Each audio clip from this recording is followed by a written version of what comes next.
La Muralla de Cap és molt important pel poble perquè al final venen equips que no tenim a la nostra lliga i els nanos, imagina't, jugar contra un Barça, Espanyol, Girona i al final la Muralla de Cap et dona aquest privilegi.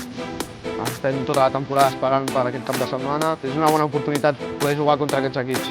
És un torneig molt important que el juguin per cohesionar i perquè el nom de Sant Cebrià arribi a tot arreu. És un torneig molt important per Sant Cebrià, perquè per almenys ho posem en el mapa. Tots tenim família i estem tots jugant, els meus fills, i estem disfrutant molt. Tenim Barça, tenim Girona, tenim Espanyol, tenim el Cornellà, tenim l'Andorra i tenim el nostre equip de Sant Cebrià. Viure això amb els nostres jugadors és molt maco, molt gratificant i per ells és una experiència única. El que s'ha de posar molt en valor és l'esforç que s'ha fet per l'equip humà, que ha generat que d'un espai on no hi havia res s'ha creat una escola formativa que dona molt valor a tota la feina que s'està fent. Val la pena que es faci i donar-li tot el suport que es pugui.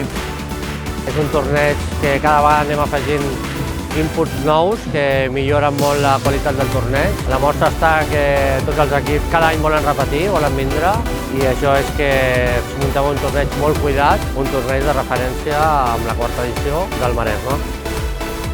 La veritat és que ha sigut un torneig molt bonic, que ens ha ajudat a saber una mica el nostre nivell amb els millors equips de la categoria, sobretot a la final de la fase de grups contra equips com l'Andorra, el Girona, el Sant Cebrià, que és un equip d'aquí però també té molt de nivell, i al final ens ajuda a poder competir contra els millors i ens fa treballar dia a dia més que mai.